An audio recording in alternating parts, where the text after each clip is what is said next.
बड़ी खबर देख लीजिए, चश्मदीदों ने बताई हेलीकॉप्टर हादसे की दर्दनाक कहानी।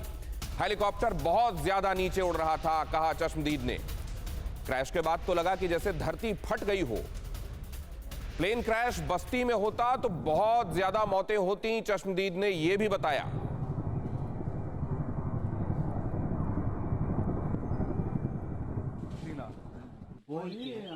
போய் அப்படி கொஞ்சம் சரி திரும்பலான்ட்டு இப்படி திரும்பும்போது டப்புன்னு கீழே இன்னும் மரத்தில் அடிச்சு. ஆக்சுவலாக இங்கேருந்து வந்துச்சு, ஊட்டி குன்னூர் சைட்லேருந்து வந்துச்சு. இங்கிருந்து போனுச்சு. நான் இங்க நின்று இப்படியே பார்த்தேன். பார்த்தீங்களா? ஹெலிகாப்டர் போகுது அப்படி பார்த்துக்கிட்டே ரொம்ப பக்கமா போச்சு. கொஞ்சம் இந்த மரத்தை ஒட்டி கொஞ்சம் மேல, இந்த மரத்தை ஒட்டி 1.5 அடி மேல அப்படியே போயிட்டு இருந்துச்சு. போயிட்டு அப்படி திரும்ப மாதிரி இருந்துச்சு. ஒய்யும் ஒரு சவுண்டு. एक बुढ़ा था, वो बोला था एक आवाज आ गया। एक बुढ़े ने बोला था एक आवाज आ गया। वो मेरे सामने देखा, वो सब वो बोला था, ऐसे जल रहा था। अच्छा, जल रहे देखा, जलता देखा। जलते और देखा। कितने लोग थे जब आप यहाँ पहुँचे? वो इधर बहुत लोग हैं, बहुत आदमी। हमारे साथ जुड़े हुए खास मेहमानों से मैं बातचीत करूं उससे पहले कुछ एक अनसुलझे सवाल, ये रहस्य जिसके इर्द गिर्द इस समय बातचीत होने वाली है वो भी मैं आपके सामने स्पष्ट कर दूं। और उससे पहले ब्रिगेडियर सावंत, मैं आपसे दरखास्त करता हूं कि प्लीज आप हमारे साथ बने रहिएगा, क्योंकि आपकी उठाई हुई बात पर मैं एक्सपर्ट से जवाब लेने वाला हूं और उनसे जो बातें सामने आती हैं उन पर फिर आपके पास लौटूंगा। तो प्लीज आप हमारे साथ बने रहिएगा। लेकिन हेलीकॉप्टर हादसे के अनसुलझे सवाल क्या है, वो सवाल वो देख लेना बेहद जरूरी है। अगर मौसम खराब था तो हेलीकॉप्टर उड़ा ही क्यों? 56 किलोमीटर जाना था, लेकिन क्या मौसम खराब होने पर डिस्टेंस केवल 56 किलोमीटर ये देखकर उड़ गए क्या? वो भी सीडीएस को लेकर? जाहिर है ऐसा नहीं हो सकता। क्या प्रोटोकॉल को तोड़कर हेलीकॉप्टर को उड़ाया गया? क्या फ्लाइट प्रोटोकॉल्स जो कहते हैं, किस तरह की वेदर कंडीशंस में, आप जानते हैं हेलीकॉप्टर के साथ लिमिटेशंस होती हैं। हेलीकॉप्टर को बहुत कुशल चालक चलाता है और वेदर कंडीशंस देखते हुए निर्णय लिए जाते हैं। हेलीकॉप्टर सीडीएस को लेकर उड़ा और उसको इतना लो उड़ना पड़ रहा था कि आप देख रहे हैं, चश्मदीद बता रहा है कि वहां कटहल के पेड़ से टकराकर आग लगी। अगर इतना लो फ्लाई करना पड़ रहा था उसको, तो कैसा मौसम था? और क्या मौसम वैसा होने पर भी हेलीकॉप्टर उनको लेकर उड़ चला? हेलीकॉप्टर हादसे की जानकारी ब्लैक बॉक्स में मिलेगी क्या और वहीं से तय होगा क्या एक्चुअली क्या हुआ है? और MI-17 हेलीकॉप्टर में आग लगने की वजह क्या हो सकती है? क्या पेड़ से टकराने के बाद? और जैसा कल हमारे साथ ऑगस्टीन सर जुड़े हुए थे, उन्होंने बताया कि उसके सामने कटर लगे हुए हैं, वो किसी भी इस तरीके के अगर सामने आने वाली रुकावट है तो उससे खुद को महफूज कर सकता है। ये हेलीकॉप्टर इतना सक्षम है। वैसे में आग कैसे लग गई? क्या टकराने से, या टकराने के पहले आग लगी और उसके बाद वो नीचे गिरता हुआ टकराया पेड़ से? हादसे से पहले या हादसे के बाद आग कब लगी? तकनीकी खराबी या लापरवाही? हादसे का जिम्मेदार कौन है? क्या हेलीकॉप्टर के टेक ऑफ से पहले उसकी पूरी जांच नहीं की गई थी? की जाती है तो क्या इस बार नहीं की गई थी? लेकिन सवाल उससे आगे है। और जब आप इस तरफ, असल में कल से जहन का पेंडुलम बना हुआ है। एक तरफ आप जाते हैं तो सोचते हैं कि ये क्यों हो गया, और दूसरी तरफ आप जाते हैं तो सोचते हैं कि अगर ये ना हुआ होता तो जनरल रावत हमारे बीच में होते। 90 सेकंड और बीत जाते तो जनरल रावत को हम अपने बीच ही पाते। अब आप देखिए, यहां पर आप देखिए, सुबह वो नई दिल्ली से उड़ान भरते हैं।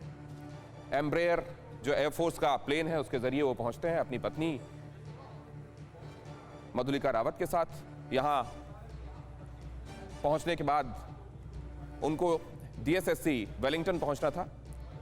Defence staff service college Wellington में जो स्टूडेंट हैं, जो आगे जाकर ऑफिसर बनने वाले हैं, उनको संबोधित करना था।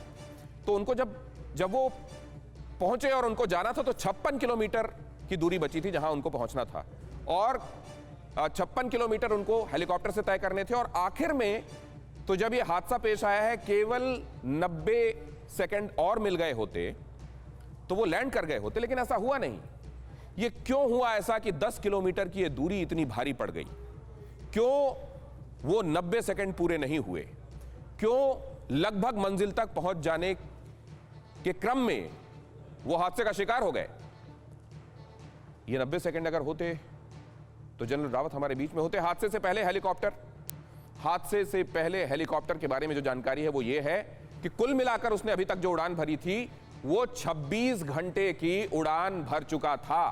26 घंटे की जब ये उड़ान उसने भरी तो कहीं कोई खराबी, खासतौर से पिछले 2-3 उड़ानों में तो कहीं कोई खराबी रिपोर्टेड नहीं है। मतलब उसमें कोई टेक्निकल ग्लिच अचानक आ गया हो तो ही मुमकिन है, वरना कोई ग्लिच पहले रहा हो जो बड़ा हो गया, ऐसा नहीं है। MI-17 V5 सबसे सुरक्षित, सबसे सिक्योर और आधुनिक सैन्य हेलीकॉप्टर माना जाता है और इसके दोनों इंजन फेल होने पर किसी खेत में भी इसको लैंड कराया जा सकता है।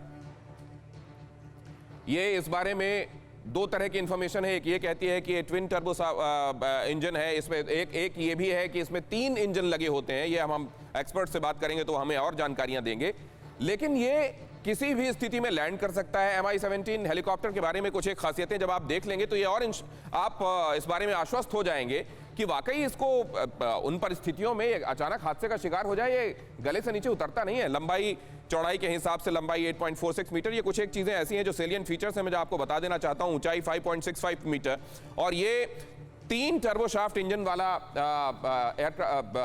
चॉपर बताया जाता है जिसको खासतौर से ट्रांसपोर्ट के लिए इस्तेमाल किया जाता है, लेकिन वक्त पड़ने पर इसका युद्धक इस्तेमाल भी हो सकता है। वजन है 7,489 किलो और स्पीड है 280 किलोमीटर प्रति घंटा। क्षमता इसकी 24 जवानों को एक साथ ट्रांसपोर्ट करने की है, या 12 जवान अगर स्ट्रेचर के साथ ले जाए जा रहे हैं तो ले जाए जा सकते हैं। हथियार 1500 किलो तक इसमें बॉम्ब, रॉकेट, गन पॉट्स वगैरह ले जाए जा सकते हैं। रूस के मिल मॉस्को प्लांट में डेवलप किया गया था इसको और वहीं से MI नाम इसने लिया और 1977 में 1977 में कजान हेलीकॉप्टर प्लांट में ये बनकर तैयार हुआ। दुनिया के 60,000 देशों में माफ कीजिए 60 देशों में 12,000 से ज्यादा, दुनिया के 60 मुल्कों में 12,000 से ज्यादा MI-17 हेलीकॉप्टर्स इस वक्त सेवाएं दे रहे हैं और ज्यादातर जगहों पर सफलतापूर्वक सेवाएं दे रहे हैं। मतलब ऐसा नहीं है कि एक फेल्ड चॉपर है, हर जगह पर इसने अपनी क्षमता को साबित किया है। लेकिन यहां इन परिस्थितियों में इतने VIP को अपने साथ ऑन बोर्ड ले जाते हुए ये कैसे हो गया, यही सवाल है। परवाह देश की, सोमवार से शुक्रवार रात 10 बजे TV9 भारतवर्ष पर।